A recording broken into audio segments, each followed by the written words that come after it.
Multibagger series के अंदर आप सभी का स्वागत है। इस सीरीज़ में हम उन स्टॉक्स के बारे में बात करेंगे जो स्टॉक हमें मल्टीफोल्ड मल्टीबैगर रिटर्न्स बना के दे सकती है। साथ ही हम उन रीजंस के बारे में बात करेंगे जो कि एक ठोस कारण रहेगा कंपनी के ग्रोथ के लिए। तो आइए जानते हैं डिटेल के अंदर कंपनी के बारे में। शांति से हम सभी पैरामीटर्स को कवर करेंगे, तो लास्ट तक देखिए वीडियो को और जानिए कि क्यों हम इस कंपनी को चूज़ कर रहे हैं। तो दोस्तों, जैसा कि आप सभी को पता है, गवर्नमेंट का 2030 का जो प्लान है, 500 गीगावाट की कैपेसिटी जो गवर्नमेंट ने अनाउंस की है कि 2030 तक 500 गीगावाट की कैपेसिटी रिन्यूएबल सोर्स से इंडिया में होनी चाहिए। तो ये सब चीज़ों का जो बेनिफिट है वो रिन्यूएबल सेक्टर के स्टॉक्स को मिलता है। और जिस तरह का आपको पता है, जिस तरह से डिमांड सोलर सेक्टर में चल रही है, जिस तरह से सप्लाई कम है पर डिमांड बहुत ज़्यादा है, उसके हिसाब से जो स्टॉक्स है उनके अंदर कैपेसिटी एक्सपांशन होना बहुत ज़रूरी है।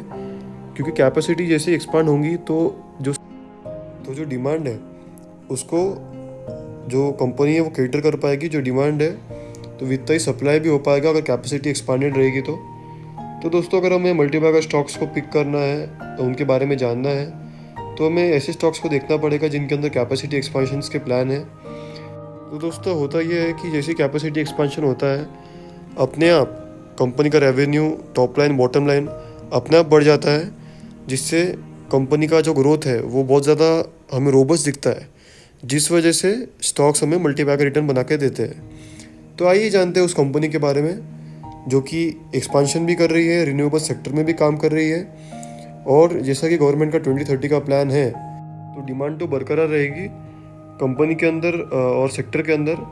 डिप्रिसिएशन या स्टेबलनेस तो अभी हमें दिखती हुई नज़र नहीं आ रही है। कंटिन्यूस ग्रोथ, जिस तरह से गवर्नमेंट ने प्रोजेक्शन दिया है उसके हिसाब से कंटिन्यूस ग्रोथ इस सेक्टर में बनी रहेगी। और अभी भी डिमांड ज़्यादा है, सप्लाई कम है। तो आइए जानते हैं इस कंपनी के बारे में क्या पैरामीटर्स होंगे जिस वजह से ये कंपनी के अंदर एक्सपांशन आएगा और इसके अंदर रेवेन्यू ग्रोथ हमें आने वाले कल में दिखेगी। तो ये कंपनी सोलर सेल मैन्युफैक्चरिंग में काम करती है। ये स्टॉक 1500 रुपये के लगभग प्राइस पे ट्रेड कर रहा है और मार्केट कैप 6500 करोड़ का लगभग है। मैंने ये स्टॉक 500 रुपये के रेट में बाय किया था, पर अभी हम लोग जानेंगे कि ये कंपनी अभी 1500 रुपये पे ट्रेड कर रही है, फिर भी इसके अंदर मल्टीबैगर बनने का और मल्टीबैगर और रिटर्न्स देने का पोटेंशियल बचा क्यों है, आइए जानते हैं। तो कंपनी का नाम है Websol energy system limited. Company का पी 120 पे है, पर 120 का पी मैटर नहीं करता है। आप सभी बोलेंगे कि 120 का पी मतलब बहुत ओवर वैल्यूड स्टॉक है।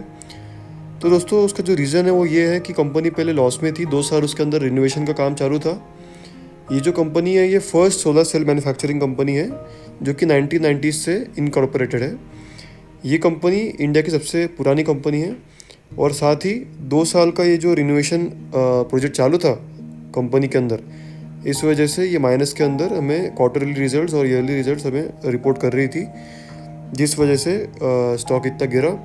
और बाद में कंपनी का रिनोवेशन होने के बाद जब प्रोडक्शन लाइन चालू हुई तब ये कंपनी वापस प्रॉफिट में आई। और पी इसका जो 120 पे दिख रहा है वो मैं आगे आपको एक्सप्लेन करूँगा कि क्यों ये 120 का ओवर वैल्यूड पी नहीं है। तो दोस्तों, जो पी रहता है वो कैलकुलेट होता है ईपीएस के ऊपर। तो जैसा कि आप लोग स्क्रीन पे देख सकते हैं, 2022 के टाइम पे जब ये रिनोवेशन पीरियड में था इसका प्रोडक्शन लाइन, तब इसका ईपीएस माइनस में था। और जो पी है वो ईपीएस के ज़रिए से ही कैलकुलेट होता है। तो अभी जून क्वार्टर के अंदर जब उसका फर्स्ट प्लांट चालू हुआ था 250 मेगावाट्स का, तब इसके अंदर हमें वापस प्रॉफिट आना चालू हो गया और ये कंपनी वापस प्रॉफिट में आ गई। तो ईपीएस 5.42 का है, जैसा कि आप लोग स्क्रीन पे देख सकते हैं। और उसके बाद 1 अगस्त से 550 मेगावाट का जो प्लांट चालू हुआ था, उसके बाद कंपनी के अंदर 42 करोड़ का प्रॉफिट आया और 144 करोड़ का जो रेवेन्यू था, मतलब टॉप लाइन 144 करोड़ की और बॉटम लाइन 42 करोड़ की, जिस वजह से इसका ईपीएस 9.67 का आया था। तो ये जो ईपीएस है वो आगे जैसे ही हमारा प्लांट चालू हुआ है और जिस तरह से डिमांड है उसके हिसाब से ये ईपीएस बढ़ता रहेगा आने वाले कल में। और आगे वाले क्वार्टर्स के अंदर ईपीएस जैसे ही बढ़ता रहेगा अपने आप पी घटेगा। तो जो पहले माइनस में ईपीएस चलता था वो भी पॉजिटिव में ईपीएस आएगा और ईपीएस से ही पी कैलकुलेट होता है। तो ये सिंपल सा फॉर्मूला है जिससे हम लोग देख सकते हैं कि कंपनी हमें ओवर वैल्यूड दिखती है 120 के पीई पे, पर जैसे ही दिसंबर और मार्च क्वार्टर आएगा वो पीई भी धीरे धीरे घटता जाएगा जैसे ही ईपीएस बढ़ता जाएगा। तो ये था एक छोटा सा एक्सप्लेनेशन इसके पीई के ऊपर। पर आगे हम लोग जानते हैं कि कैसे इसकी प्रोडक्शन कैपेसिटी बढ़ेगी और कैसे इसके अंदर रेवेन्यू के अंदर ग्रोथ आएगा। तो दोस्तों जो डिमांड है वो बहुत हाई है सोलर सेल्स की, और अभी इनका 550 मेगावाट्स का जो प्लांट चालू हुआ है, उसके बाद में इनका एक और प्लांट चालू करने का प्लान है जो कि